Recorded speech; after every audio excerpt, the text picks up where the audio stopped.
Semangat pagi! Adakah hal yang Anda syukuri hari ini? Saya ingin berbagi hal yang saya syukuri. Jadi, nanti malam sudah harinya bagi kami untuk mengikuti acara survival.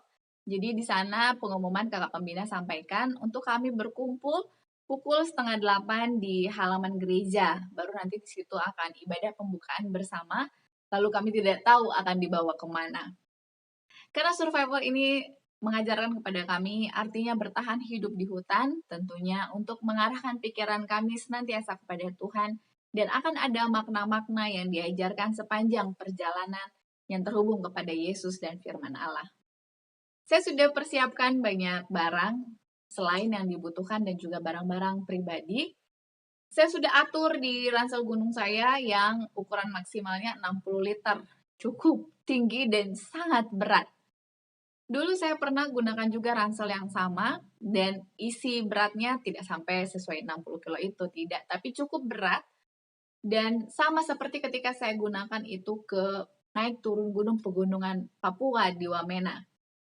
Itu sekitar 6 tahun yang lalu ketika usia masih sangat muda, masih di usia kepal 2. Kalau sekarang udah di usia kepal 3, saya semakin khawatir apakah badan fisik saya ini masih sanggup mengangkat beban yang cukup berat itu untuk waktu yang cukup lama. Misalnya kami akan mungkin saja berjalan seharian sepanjang malam nanti hingga besok malam. Tidak ada yang tahu apa yang akan kami lalui. Untuk itu, saya terus berdoa kepada Tuhan. Kiranya Tuhan akan berkenan memberikan cuaca yang cerah bagi kami karena mulai dari 2 minggu yang lalu di Batam sudah mulai turun hujan yang sangat deras. Semoga sepanjang perjalanan kami tidak ada hujan.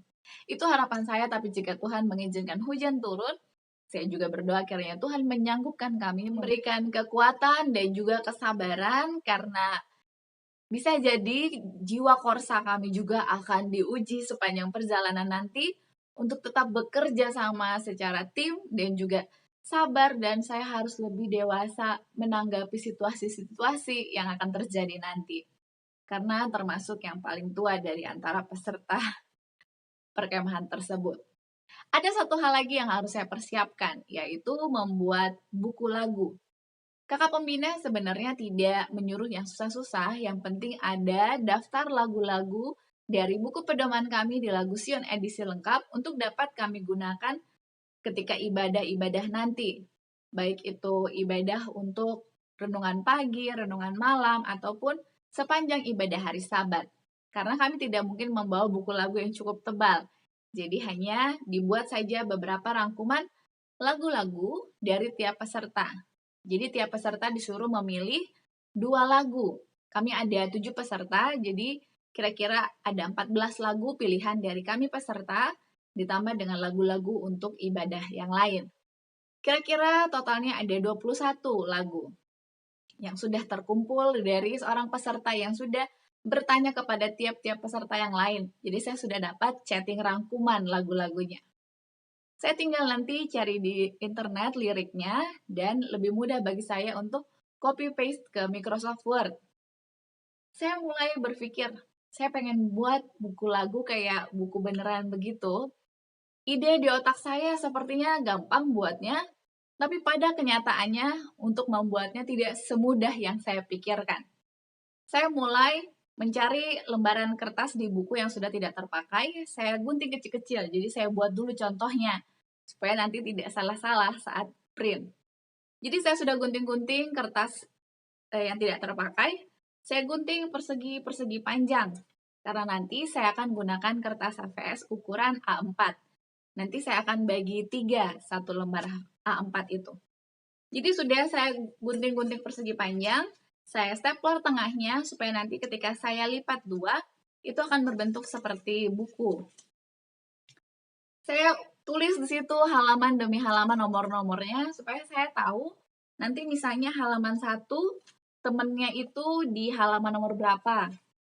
Lalu saya juga letakkan di halaman sekian nomor lagu yang ini, di halaman yang lain nomor-nomornya. Jadi saya sudah dapat pedoman nanti untuk saya buat buku lagunya. Sudah selesai, saya mulailah mendesain di Microsoft Word. Saya pindahkan lirik-lirik lagu ke posisi-posisi yang sudah saya desain tadi. Lalu saya sudah print karena kami perlu 10 buku. Saya sudah print sesuai dengan jumlah yang kami perlukan. Terakhirlah saya akan print covernya atau sampulnya. Jadi sambil saya desain-desain, saya meminta kepada seluruh peserta di grup, saya bilang, tolong kirimin dong foto kalian masing-masing supaya nanti saya taruh foto kita di cover belakang. Ceritanya saya mau taruh muka kami semua bertuju untuk jadi penutup di sampul terakhir. Di depannya ya judulnya, Buku Lagu Survival Batam 1-4 April 2021. Itu idenya. Tapi ketika saya print covernya, saya print terakhir soalnya covernya, ternyata letaknya itu tertukar. Jadi harusnya ini jadi cover belakang, judulnya itu cover depan. Tapi waktu saya lipat 2, ternyata malah foto kami yang jadi cover depan. Karena saya sudah print bolak-balik semua lagu-lagunya, saya tidak ada waktu lagi untuk membuat yang lebih baik. Akhirnya saya laporan di grup kami itu, saya sudah print buku lagunya tapi covernya terbalik nih. Lalu ada satu peserta yang bilang, udah gak apa-apa kak, yang penting kan isi buku lagunya. Jadi hasilnya adalah seperti ini.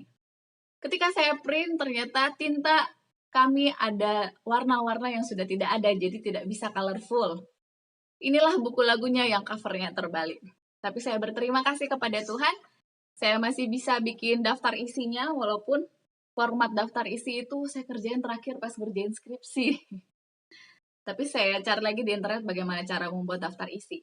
Dan ini sudah saya print bolak-balik. Saya bersuka cita, saya bersyukur kepada Tuhan, saya bisa selesaikan membuat buku lagu ini, walaupun saya belum pernah membuatnya.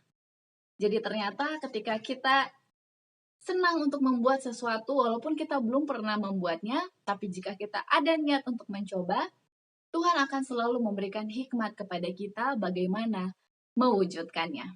Sama seperti ketika kita senang dalam melakukan pekerjaan Tuhan.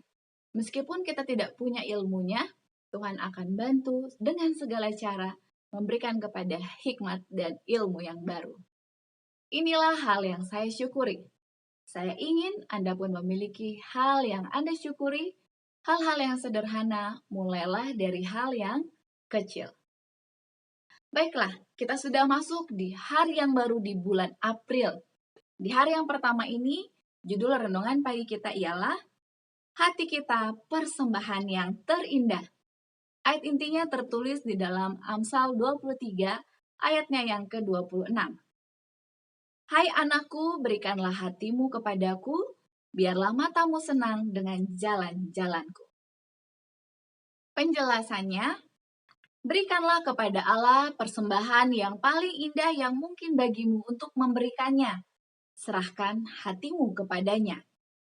Ia berbicara kepadamu dengan berkata, Hai putraku, putriku, berikanlah hatimu kepadaku. Sekalipun dosamu seperti kermizi, aku akan membuatnya putih seperti salju, karena aku akan membersihkan engkau dengan darahku sendiri. Aku akan menjadikan engkau anggota keluargaku, anak-anak Raja Surga. Terimalah pengampunanku, kedamaianku yang kuberikan dengan cuma-cuma kepadamu.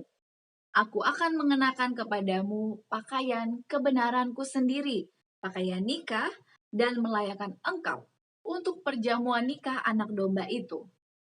Bila mana mengenakan pakaian kebenaranku, melalui permintaan doa, berjaga-jaga, dan mempelajari firmanku dengan rajin, maka engkau akan sanggup mencapai suatu standar yang tinggi. Engkau akan mengerti kebenaran, lalu tabiatmu pun akan dibentuk oleh pengaruh ilahi. Hati yang di dalamnya Yesus tinggal akan diberi semangat, disucikan, dituntun, dan diperintahkan oleh Roh Suci. Maka alat manusia itu akan mengadakan usaha sekuat tenaga untuk menyesuaikan tabiatnya selaras dengan Allah. Ia akan menghindarkan segala sesuatu yang bertentangan kepada kehendak dan pikiran Allah yang dinyatakan. Kehidupan seperti itu akan penuh dengan penghiburan, penuh dengan kepuasan hati.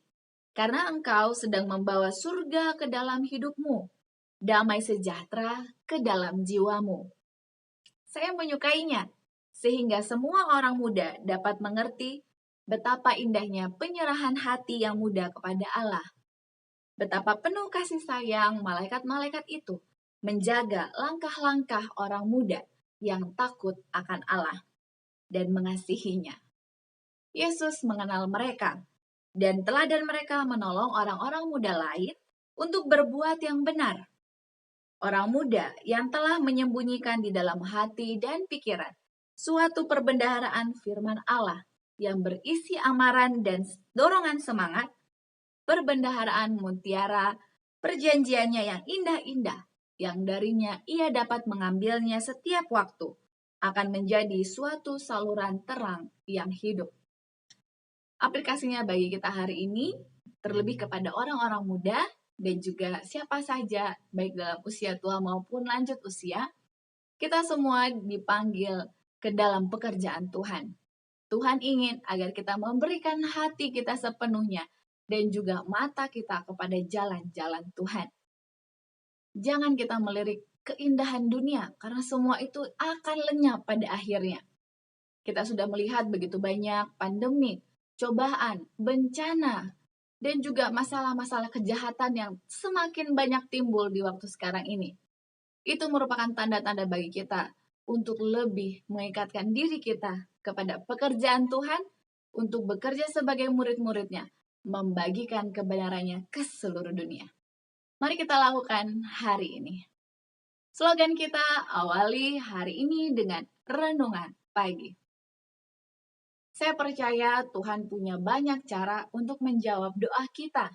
Dan salah satunya, Tuhan ingin menggunakan kita untuk menjadi jawaban doa bagi orang lain. Jika kita memiliki kemampuan itu, mari kita lakukan dengan sukacita untuk membawa orang lain mengarahkan pandangannya kepada Tuhan. Jika ada di antara Anda yang ingin turut didoakan, mari Anda dapat menyampaikan usulan permohonan doa tersebut dengan menuliskannya di kolom komentar di bawah ini. Saya akan turut mendoakannya di jam-jam doa khusus. Terima kasih banyak. Esok hari kita akan kembali melanjutkan bacaan renungan pagi kita. Karena saya akan beberapa hari ke depan mengikuti perkemahan, jadi saya akan merekam lebih dulu untuk bacaan renungan pagi kita beberapa hari sampai hari Minggu nanti.